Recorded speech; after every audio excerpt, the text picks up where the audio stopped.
Hello Telangana రాష్ట్ర ప్రజలందరికీ నమస్తే, గుడ్ మార్నింగ్. ఈ రోజు మన ప్రజావాణి తెలుగు దినపత్రికలోని మెయిన్ పేజ్ అండ్ వార్తా విశేషాలు ఎట్లా ఉన్నాయో చూద్దాం. Hyderabad Uber excellence centre future సిటీలో Uber corporate office CM Revanth రెడ్డితో భేటీలో సిఇఓ దారా ఖుస్రో షాహీ వెల్లడి.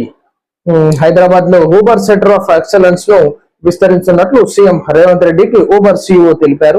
అమెరికా వెలుపల ఏర్పాటు చేసిన ఈ మొదటి సెంటర్ లో 600 మంది ఇంజనీర్లు పని చేస్తున్నారని సిఇఓ వివరించారు. భారత్ ఫ్యూచర్ సిటీలో ఊబర్ కార్పొరేట్ ఆఫీస్ నిర్మాణానికి ఆసక్తి చూపించారు. తెలంగాణ ముఖ్యమంత్రి రేవంత్ రెడ్డితో జూబ్లీ హిల్స్ లో నివాసంలో ఊబర్ సంస్థ చీఫ్ ఎగ్జిక్యూటివ్ ఆఫీసర్ దారా ఖుస్రో షాహీ బుధవారం సమావేశం అయ్యారు. సో 600 మంది ఇంజనీర్లు పనిచేస్తున్నారని సిఇఓ వివరించినట్టుగా చూసుకోవచ్చు. ఇది ఊబర్ ఎక్సలెన్స్ సెంటర్ ని తెలంగాణ రాష్ట్రంలో స్ప్రెడ్ చేయడానికి నిర్ణయం తీసుకున్నట్లు. సో ఆ స్థాపనతోనే కొంతమందికి ఇక్కడ ఉన్నటువంటి రాష్ట్ర ప్రజలకు కూడా ఉద్యోగాలు వచ్చేటటువంటి అవకాశం ఉంటుంది కాబట్టి సో మంచి ఈనాడు ఇన్నోవేటివ్ గా ఆలోచించడం ముఖ్యమంత్రి రేవంత్ రెడ్డి గారు. అదే విధంగా మంచి కంపెనీస్ ని తెలంగాణ రాష్ట్రం తీసుకురావడం, ఆర్థికంగా డెవలప్మెంట్ కావడం కోసం, అదేవిధంగా ఉద్యోగ అవకాశాల కల్పనకు ఈనాడు ప్రపంచంలో ఉన్నటువంటి ఇతర కంపెనీలను మన తెలంగాణ రాష్ట్రంలో స్థాపించడానికి గవర్నమెంట్ ప్రోత్సాహకరంగా కూడా వాళ్ళని ఎంకరేజ్ చేస్తున్నట్టుగా చూసుకోవచ్చు. సో త్వరగా ఈ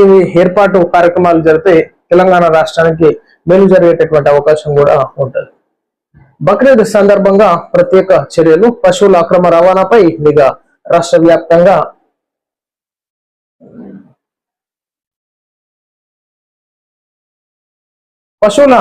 బక్రీద్ సందర్భంగా ప్రత్యేక చర్యలు, పశువుల అక్రమ రవాణాపై నిఘా. రాష్ట్ర వ్యాప్తంగా మొత్తం 203 చెక్ పోస్టుల ఏర్పాటు.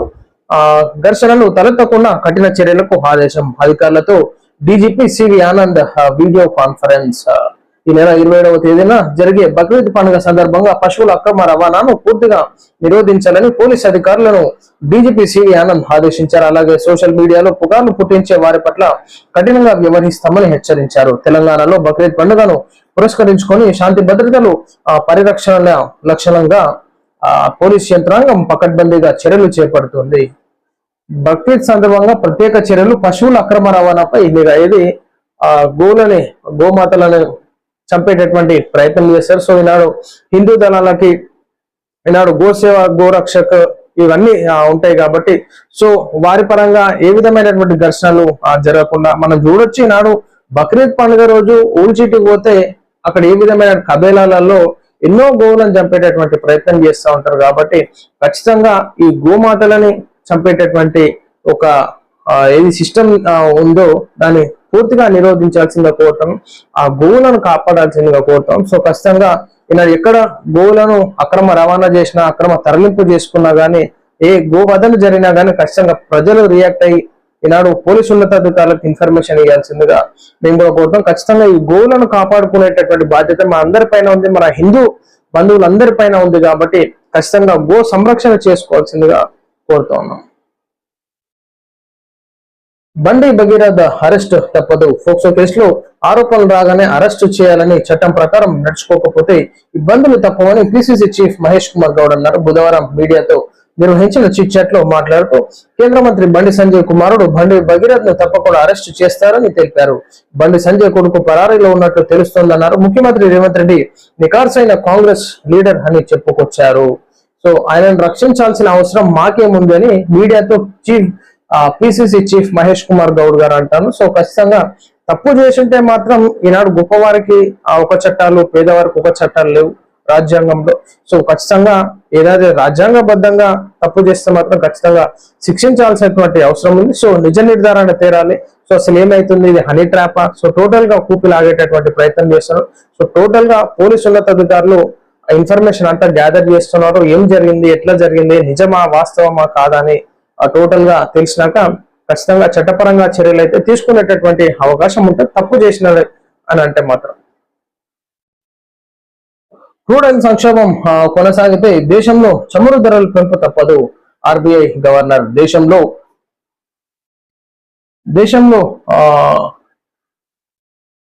పెట్రోల్ ధరలు క్రమంగా పెరిగే అవకాశం ఉందన్నారు. ఈ సంక్షోభం దీర్ఘకాలం కొనసాగితే పెట్రోల్, డీజిల్ ధరలు పెరుగుతాయని ఖచ్చితంగా ఈనాడు పెట్రోల్, డీజిల్ మీద ఆధారపడకుండా టోటల్ గా పబ్లిక్ ఊకే వేరే ఇజ్రాయెల్ అక్కడ నుంచి తెప్పించుకునేటటువంటి అవకాశం లేకుండా టోటల్ గా ఎలక్ట్రిక్ వెహికల్స్, సోలార్ వెహికల్స్ కి కన్వర్ట్ అయితే బాగుంటది. దీనికి చెక్ పెట్టవచ్చు, మనం బతలేటటువంటి ప్రసక్తే ఉండదు, పెట్రోల్ పంప్ల దగ్గర లైన్ కట్టేటటువంటి ప్రసక్తే ఉండదు. 15న ఆధారాలతో విచారణకు వస్తా పోలీసులకు బండి భగీరథ్ లేఖ. క్రైమ్ లో తెలంగాణ రైజింగ్. సో మొత్తానికి 15వ తారీఖున ఆధారాలతో విచారణకు వస్తా అని చెప్పేసి పోలీసులకు బండి భగీరథ్ లేఖ రాసిందంట.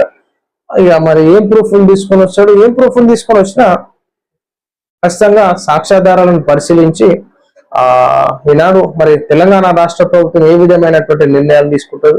కొంతమంది తప్పు చేసిండని ఇతర పార్టీలు, ప్రతిపక్షాలు తప్పు చేసి ఖచ్చితంగా అరెస్ట్ చేయాలి. కేంద్ర హోంశాఖ సహాయ మంత్రి కొడుకైతే ఏమన్నా రూల్స్ సపరేట్ రాసుకున్నాడు అని చెప్పేసి కొన్ని విమర్శలు.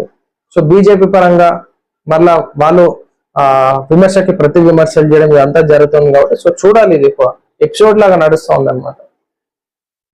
నీట్ పేపర్ లీక్ లో సిబిఐ దూకుడు, దేశంలో ఏకకాలంలో సోదాలు, 5గురిని అరెస్ట్ చేసినట్లు ప్రకటన. ఎన్నిసార్లు పేపర్ లీక్లు అయితే అసలు చదువుకున్నటువంటి వాళ్ళ విద్యార్థుల జీవితాలు నాశనం అయితే ఉన్నాయి.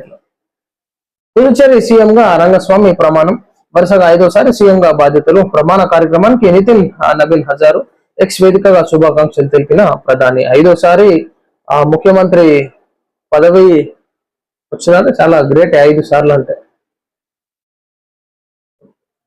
విశ్వాస పరీక్షలో నెగ్గిన విజయ్.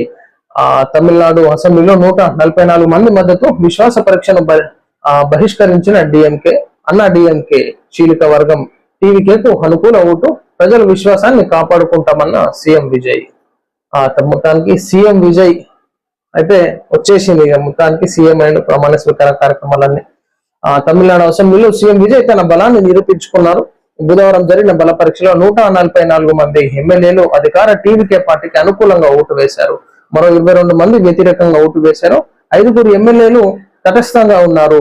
ముజువాని ఓటుకు బదులుగా స్పీకర్ సభలో ఒక్కో సభ్యుడికి ఆ మద్దతు గురించి అడిగి తెలుసుకుని వారి ఓటును నమోదు చేసుకున్నారు. మొత్తానికి తమిళనాడు సీఎం గా విజయ్ అన్నమాట. క్రైమ్ లో తెలంగాణ రైజింగ్, వెల్డన్ రాహుల్ గాంధీ అంటూ కేటీఆర్ ట్వీట్. తెలంగాణలో ఆడబిడ్డలపై నేరాలు పెరగడం పట్ల బీఆర్ఎస్ వర్కింగ్ ప్రెసిడెంట్ కేటీఆర్ తీవ్ర విమర్శలు గుప్పించారు. అత్యధిక కేసులు కలిగిన ముఖ్యమంత్రి రేవంత్ రెడ్డి నాయకత్వంలో రాష్ట్ర మహిళలపై నేరాల్లో దేశంలోని అగ్రస్థానానికి చేరిందని ఆరోపించారు. తెలంగాణ మహిళలపై నేరాల రేటులో దేశంలోనే మొట్టమొదటి స్థానంలో నిలిచిందని కేటీఆర్ గారు అంటా ఉన్నారు. అంటే రీసెంట్ నిన్న మొన్న జరిగినటువంటి విషయాలను ఉద్దేశంలో పెట్టుకొని మొత్తానికైతే బండి సంజయ్ కొడుకు మీదే చేస్తున్నట్టుగా చూసుకోవచ్చు.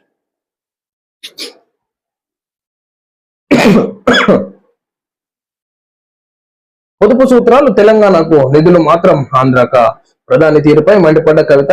భగీరథ పారిపోకుండా లుకౌట్ నోటీసులు ఇవ్వాలని డిమాండ్. ప్రధానమంత్రి నరేంద్ర మోడీ తెలంగాణకు వచ్చి పొదుపు సూత్రాలు చెప్పారని, డబ్బులు మాత్రం ఏపీకి ఇచ్చారని తెలంగాణ రక్షణ సేన టిఆర్ఎస్ అధ్యక్షురాలు కవిత వ్యాఖ్యానించారు. సో తెలంగాణ రక్షణ సేన అధ్యక్షురాలు కవిత గారు ఏమంటున్నారంటే, మొన్న రీసెంట్ గా నరేంద్ర మోడీ గారు వచ్చినారు కదా 10వ తారీఖు.